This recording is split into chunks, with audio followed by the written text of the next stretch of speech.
Desligue o ruído e conecte-se aos factos. Temos 10 estadias num dos hotéis de luxo Alma Lusa na Comporta. 2 adultos, 2 noites. Assine hoje o Observador com até 58% de desconto e habilite-se a ganhar. Tudo em observador.pt. É 1h.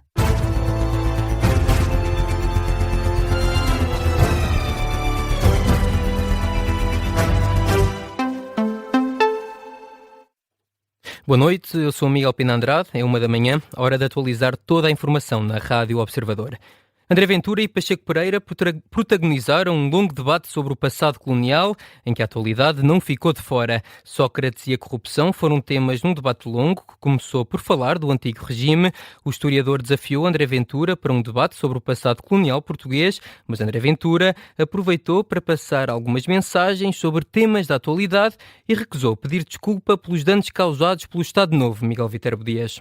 Foi um debate longo, tenso e com ícones visuais como uma palmatória levada por Pacheco Pereira para ilustrar as estruturas corporais. Gosto de levantar paus.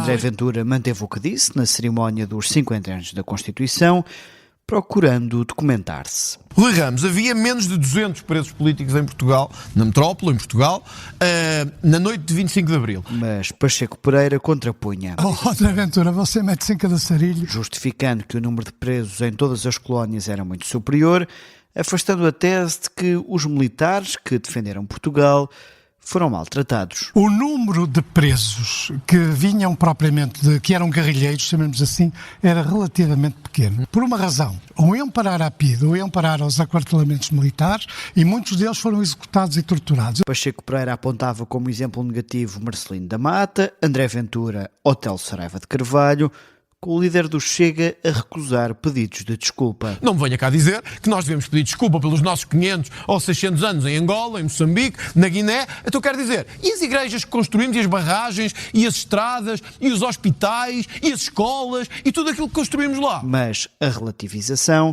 levou Pacheco Pereira a colar Ventura ao antigo regime. Está a justificar a ditadura. Está, ao fazer uma comparação que é ela toda falsa, o que está a dizer é que o que aconteceu depois era semelhante ao que acontecia antes. Só que você não pode comparar 10 ou 20 mil casos de tortura que ocorreram durante 48 anos com meia dúzia de casos de tortura que ocorreram... Foi em 2 anos, Pacheco Pereira? E para lá da história, a atualidade. O José Sócrates roubou muito mais que o Salazar. Isso não tenham dúvida, desculpem dizer isto assim, mas roubou muito mais. Claro que o Estado Novo tinha corrupção, como o regime a seguir ao 25 de Abril teve corrupção, como a nossa democracia hoje está cheia de corrupção. André Ventura socorreu-se dos argumentos habituais, a defesa dos militares, das forças policiais e a crítica ao caso José Sócrates, com Pacheco Pereira a expor a mensagem subliminar do presidente do Chega. O que está a dizer é que a democracia é um regime naturalmente corrupto. A nossa é muito e o Estado Novo não era. Está no cartaz? Não, está há 50 anos de democracia. Então, mas está no cartaz porque os anteriores não são? Não. Agora, está. preciso falar de 1000 anos antes? Você pensa que está a falar com atrasado mental? Um debate histórico entre Pacheco Pereira e André Ventura,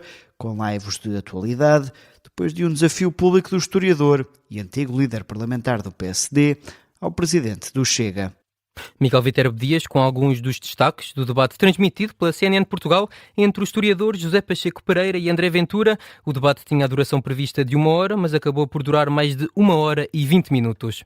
A Concertação Social tem encontro marcado para quinta-feira para discutir a lei laboral, depois de uma reunião sem avanço no Ministério do Trabalho, uma reunião que demorou 1h. Terminou a pedido da UGT, que alegou falta de condições para continuar. O secretário-geral Mário Mourão dá a entender que a decisão é motivada pela ausência dos presidentes das 4 confederações patronais. A UGT esteve sempre e continuará a estar disponível para o diálogo e para a concertação. Eu disse uma vez, quando não nos quiserem na concertação nem no aprofundamento do diálogo, digam-no. Agora a UGT, por sua iniciativa, não o fará.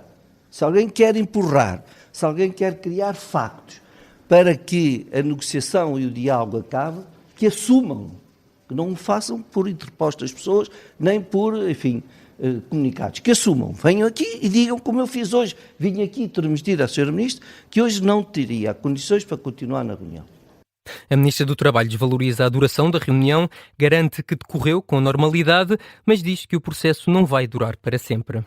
Para já, nós temos que ver a concertação social, a CPCS. O que vos quero dizer é que as negociações não se vão eternizar, coisa que sempre disse e volto a repetir, e, portanto, passar-se-á, de uma forma ou de outra, à fase seguinte. Aviso da Ministra do Trabalho, sendo que no horizonte, ainda sem data marcada, ainda está uma reunião no Palácio de Belém com o Presidente da República e também com todos os parceiros sociais. Seguimos com o alerta das organizações financeiras mundiais. Vai haver graves consequências económicas, principalmente para os países com baixos rendimentos devido ao conflito no Médio Oriente. Em causa está um choque petrolífero, uma ruptura no fornecimento dos combustíveis e um aumento acentuado de preços que ainda está por vir. O aviso é deixado pelos diretores do Fundo Monetário Internacional, também do Banco Mundial e da Agência Internacional de Energia, num comunicado conjunto.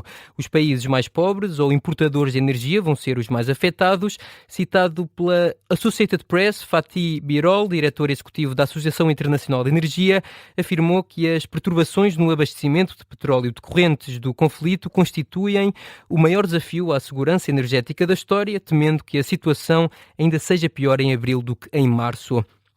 O Irão ameaça os Estados Unidos e Israel com capacidades bélicas inimagináveis se a guerra continuar, especialmente se o país voltar a ser atacado depois de um cessar-fogo. O porta-voz da Guarda Revolucionária do Irão adianta que o país vai revelar métodos de guerra inovadores para os quais os adversários terão uma capacidade limitada de resposta. Sem desvendar mais detalhes, é aquilo que adianta um artigo do New York Times. O presidente do Irão falou ao telefone com Emmanuel Macron. Nesta conversa, o líder iraniano afirmou que as exigências excessivas dos Estados Unidos impediram um acordo nas negociações realizadas no fim de semana. Massoud Pezeshkian afirma que o Irão está empenhado em cumprir as condições para um cessar-fogo e que neste momento vai continuar as negociações apenas no âmbito do direito internacional.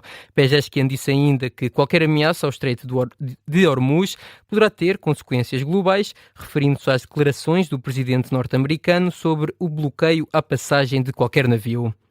Donald Trump deu um prazo para que seja alcançado um acordo. São 2 semanas. Foi um novo ultimato depois de negociações falhadas no passado fim de semana. Um objetivo que, para o presidente dos Estados Unidos, vai ser fácil de alcançar. As pessoas certas e apropriadas ligaram-nos esta manhã. Eles querem negociar um acordo. O presidente norte-americano diz ainda que já tem planos para depois do conflito com o Irão. Está a pensar em levar a cabo ações em Cuba.